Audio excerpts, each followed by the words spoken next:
So check it out. We have Shane Igoe here. He's a television challenge producer, reality television challenge producer. So he's going to talk to us all about things reality TV, competition based, and being a television producer in general. How you doing, Shane? I'm doing great. Thank you, Morris. Good, good. Tell us where you're from and actually what got you interested in the industry of entertainment in general.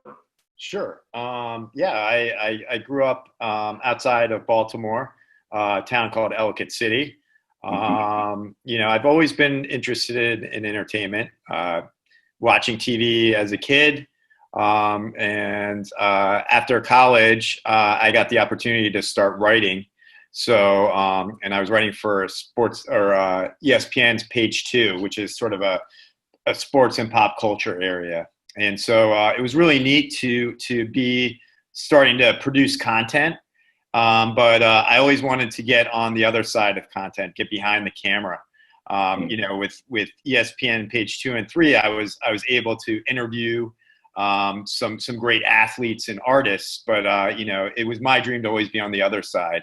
But because I was a writer, I got the opportunity to work on Big Brother. I got my foot in the door by luck out here. Basically, a friend of mine worked on Big Brother, which is CBS's big reality show during the summer. And someone was going away for 2 weeks for a wedding. So they asked me to step in and write host copy. And basically what host copy is, it's basically what the contestants say before they played a game. My friend knew that I loved sports and knew that I was a writer, so they gave me a chance. They took a chance on me for a couple weeks. At the end of the 2-week run, they brought me into the office, and I thought they were kind of letting me go, but they kind of surprised me and said, "Hey, we're going to keep you on. We really enjoyed working with you." But really what that meant was, I kind of did what I was asked to do. I wrote the host copy. But what they were really doing was they were showing me the ropes of the business, the challenge business. Okay. And the challenge game is interesting. You hear the word producer thrown around in television a lot. And a producer can mean a lot of things. Right. You hear the term line producer. That means that they're following money.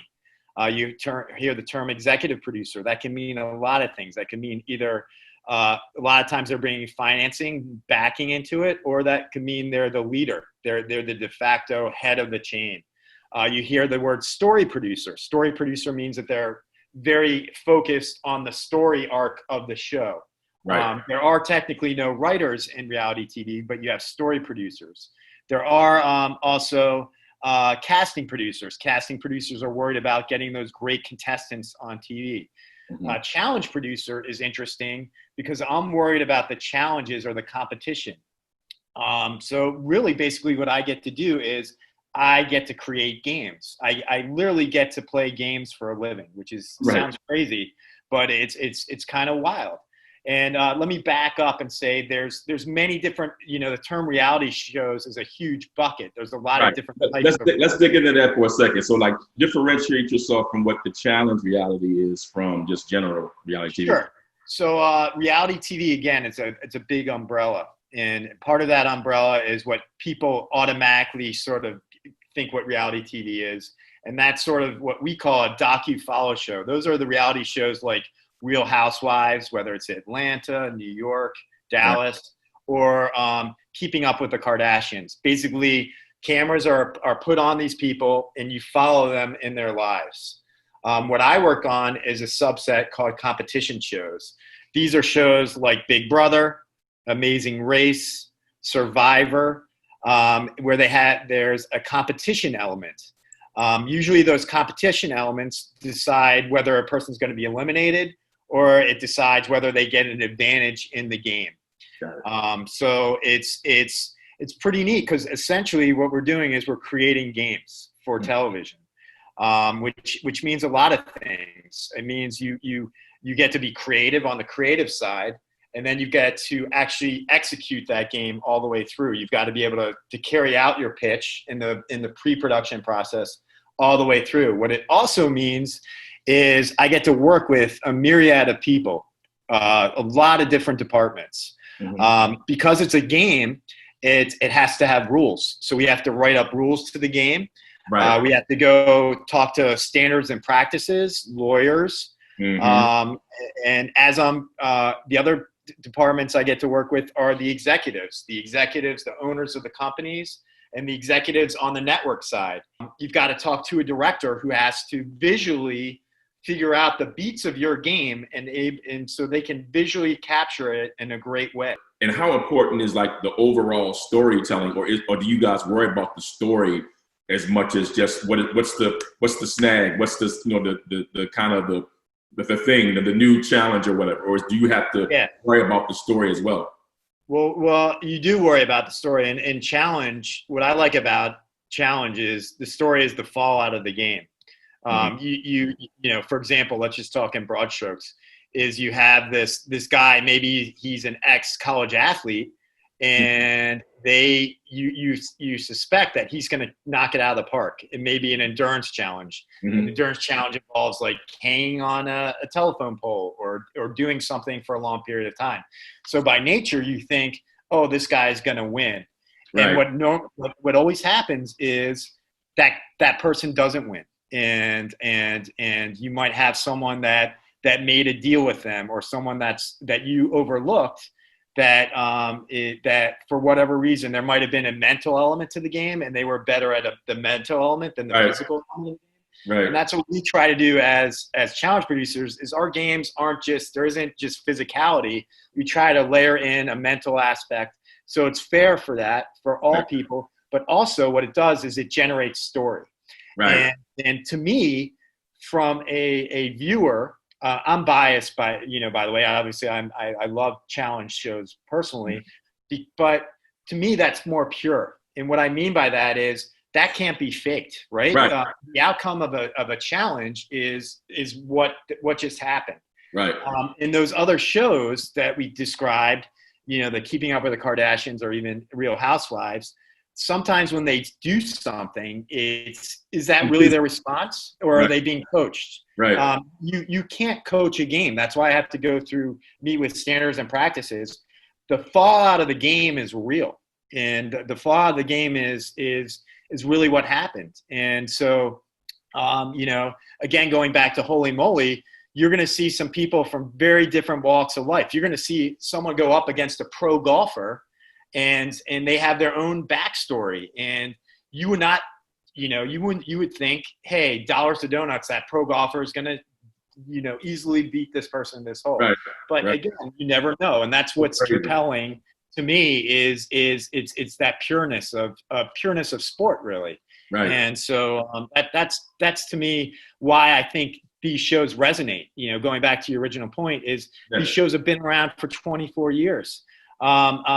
What's interesting, what just hit the wire yesterday was Survivor beat Masked Singer. Masked Singer is like this sort of sensation right now that's been sort of taking over and getting all these ratings. But little old Survivor that's been around for 25 seasons beat the Masked Singer last night. And I think that's what's amazing is it goes back to the pureness of what the Survivor is doing. And it goes back to something else, which I think is kind of wild in the times we live in, is there's no sports right now. So what people are doing is they're looking at these shows and they're stripping it down. What is Survivor? It's a game. It's a social game mixed with a physical game. And people it resonates with people, that aspect of sport. How does the budget compare to a traditional scripted series in general? In general, reality is always going to be cheaper. And that's what attracts. And I'll be honest, that's why reality is here to stay. When it first came around, 2 decades ago, people thought it was a flash in the pan. And then there was a writer's strike, and I think that actually helped because reality TV kept going, and it was the only thing around. The good news is during this time, the one thing too people are doing is watching TV. They're eating up content. That's right. So, and we had all these projects when it stopped that were, luckily we got ours in under the deadline, but all these other projects were sort of in the middle, and then you had all these other projects in pre-production. What's good from that end is you have a lot of stuff that's hammered out, that's fleshed out. Ideas have been made, and you can do that through Zoom meetings, and you can do that over emails.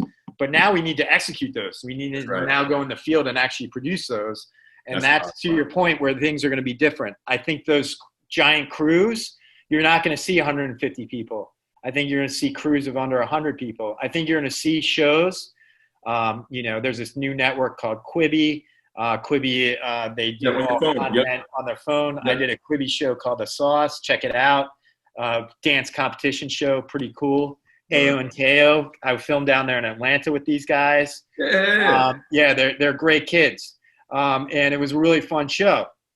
With that, our crew was lean and mean. We had a lower budget. We had to wear multiple hats. So I think you're going to see crews that are a lot smaller. But first and foremost, you're worrying about safety. You're worrying about those contestants. That's right. I think that you're gonna have thorough testing. These people are gonna be tested before, and you're gonna be doing testing during. You're gonna be taking temperatures, much like look at the rollout with baseball with Rob Manfred. Look at the rollout with football, what Roger Goodell is talking about. In basketball, much like that, we just got to figure out how we can do it, but in a safe way. I do think there are shows that are equipped to do that better. I think, for example, a show that I used to work on, Big Brother right now, I think they're going to be able to figure out a way to do it. Because if you think about it, Big Brother, by essence, there's no interaction between the producers and the house guests. They're in a house, and there are these cameras behind glass. So right there, by nature, you have separation. So I think right there, they're a lot farther down because they basically have their own quarantine. It's built into their show. So I think that type of show will be able to come back. Obviously, they'll have to test their contestants to make sure they're all good before they go into this incubator, into this area. But I think they'll be able to do it. We'll see. We'll see what shows come back first. But I do think there will be a lot of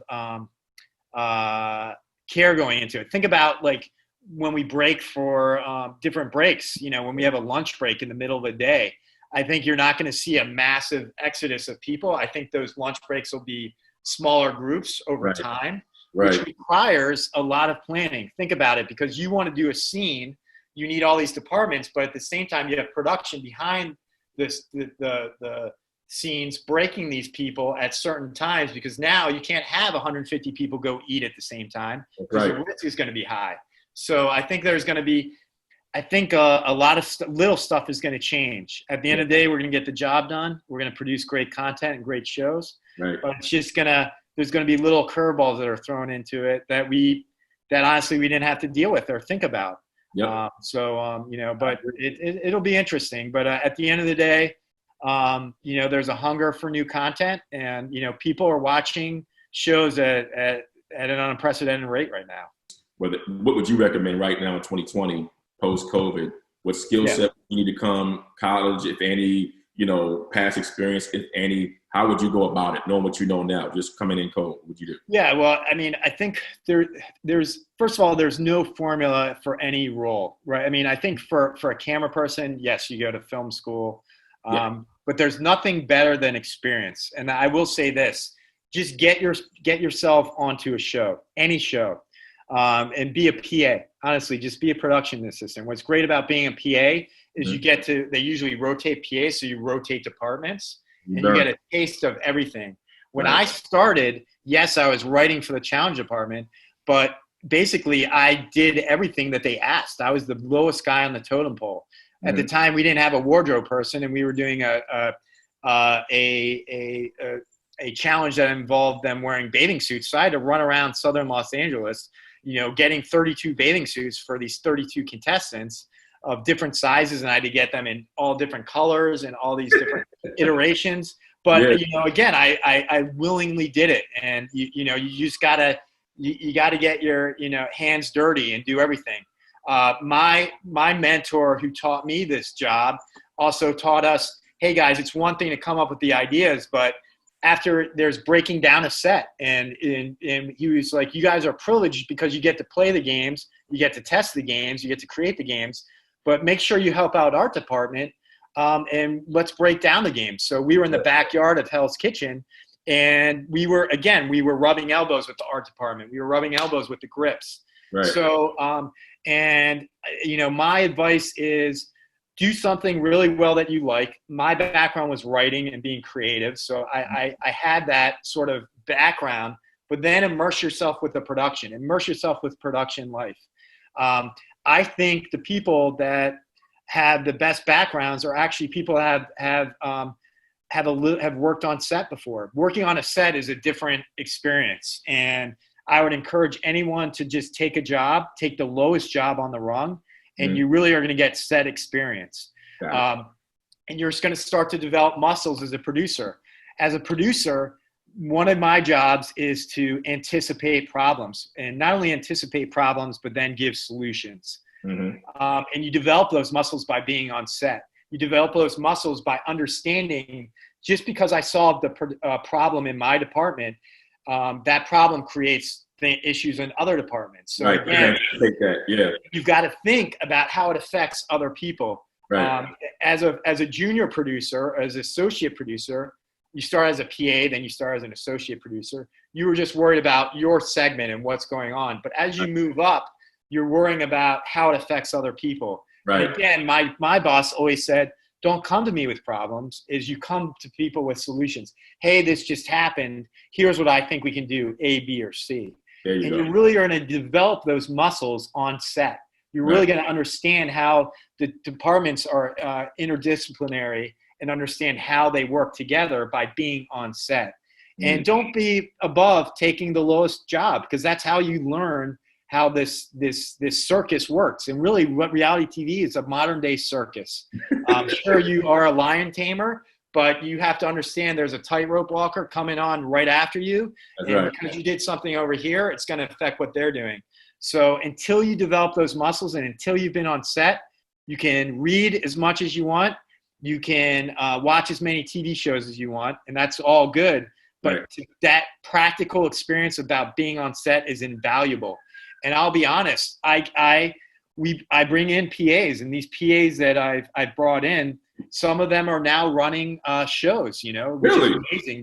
They are now doing challenge development for Ninja Warrior. They are the challenge producer on Ninja Warrior.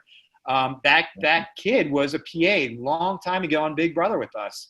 We liked him because he literally jumped every time we said, hey, do you mind, even if it was carrying boxes or whatever. But B, what he was great at was visually he could draw. And think about it, when we come up with a wacky idea, we have to come up with a sketch and a write-up. I was good with the write-ups, but we needed to visually, because these executives were very visual. And he could go throw together a sketch very quickly. If you're more in computer, there's CAD programs. There's this program called SketchUp. If you know SketchUp in this industry, you have an infinite advantage, because you can very quickly do a mock rendering, and it doesn't have to be perfect, but that's huge. That's huge. But again, my advice is to really develop your skill set, have like one or two areas which you really like. If it's camera, that's fine. If it's writing, that's fine. If it's art and SketchUp, that's great. But then go into a production and just understand how it works. And then you're going to find your way. What I like about challenge producers is they come from a varied background. It's at the end of the day, you have to love competition. You have to be competitive, and you have to really sort of dork out about games. You have to be a kid at heart. You have to be one of those kids that was creating games when you were a kid.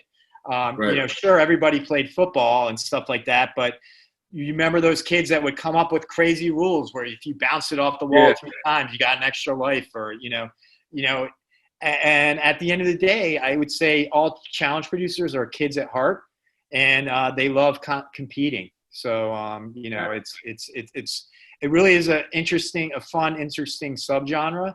But I would encourage anyone that's interested into it just to get onto sets, be that PA, and then when you are a PA, gravitate over the challenge department, because we are the most fun. We are literally creating games, and we'll put you to work. And there's nothing like good old experience. And, you can see if you like it. You might find that you like working with the art department better. You might gravitate over to there. You might, pick up a camera and you'll start off as a camera assist, and that's the guy handing batteries over to it, or a logger, or the guy putting, description down on tape. Those are all good steps, but those are stepping stones to what you want to do. And don't be afraid, but don't think that you're just going to step into a role and you're going to be a camera guy the next day. It's a lot of work. But I'll tell you one thing: when you do just take jobs as a PA, you're actually building up your network. Because I'm more apt to hire someone that I saw on a show that I worked with. And if I didn't work with them directly, I'll know someone, I'll call them up and be like, tell me how they are as a worker. Are they a hard worker? Are they willing to listen and learn? And what you're doing by taking those jobs is you're building up your network. Mm-hmm. And that's invaluable, especially starting out. My shows I got from working on Big Brother. I established a network of people, but because of that, I got Hell's Kitchen. Because of Hell's Kitchen, I got the next show and the next show. And you're building out your network. Right. And that's invaluable. So again, schooling is great, but I think more practical experience, especially in this industry, is more valuable, to be honest. There's no excuse why, if you're watching this, you want to be a challenge producer, just knock on doors, go on LinkedIn, go on these places, or talk to people and find out where production is, and just go over there and offer your help. And that's the best way. Practical experience is the best way to get your foot in the door in this industry. And when you get that window, just take advantage of it. I got lucky and I had that 2-week window, and you do whatever they say, and and you keep your ears open and you learn. You're a sponge. But it's an exciting time to be a producer. It's an exciting time there's so much great content out there right now. And so it's really fun time to be in entertainment. And Morris, what you guys are doing is great. I love how you're introducing people to different aspects of the industry. Thank you, sir. I'd love to help out in any way. I really enjoyed speaking with you today. I appreciate it, man. Thank you so much. And before we leave, for our audience, we're going to post this online so everybody can see it.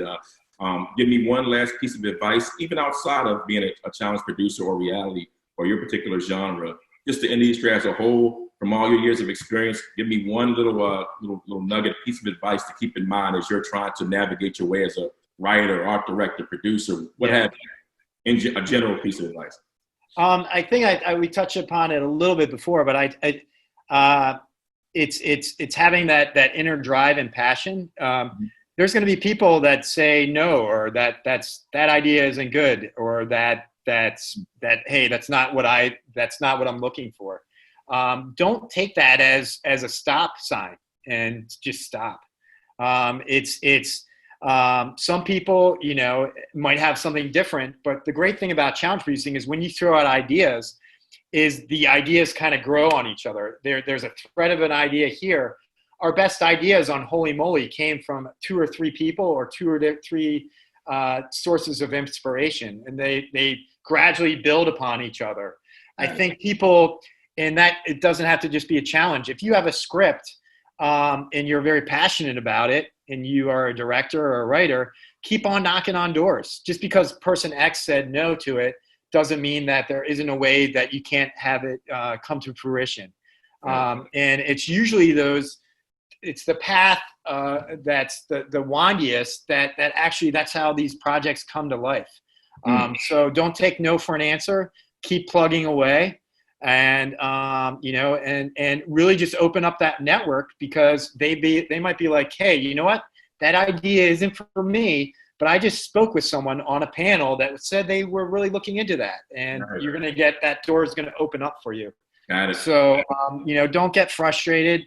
Keep on plugging away out there, and you will find a path.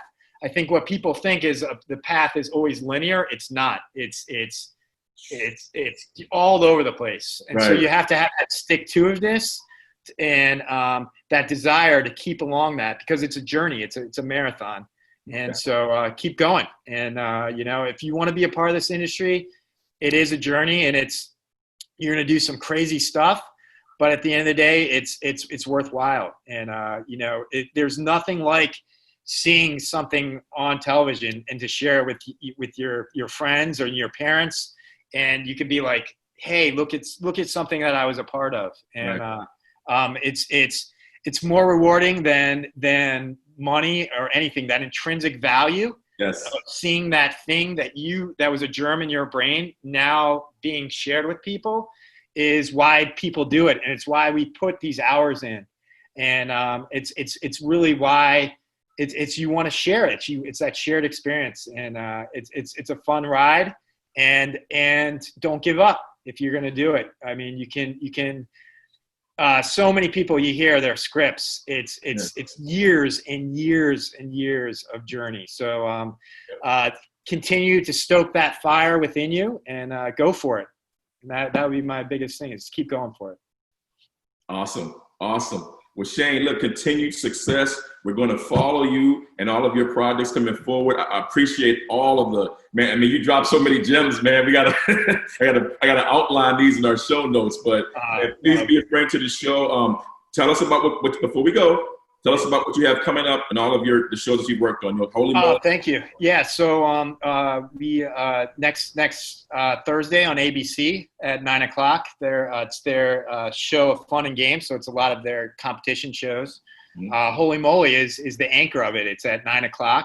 Mm-hmm. This is Holy Moly Part 2, which is kind of funny. It's season 2, and it's always hard to get bigger and better, but we did, and it's really over the top. I think some of the holes are hilarious, and it's executive produced by Steph Curry, who's a huge golf fan himself. Yeah. And I think we did Steph proud. I think we really have some fun holes, and just check it out. I don't want to give away too much, but we went next level on it.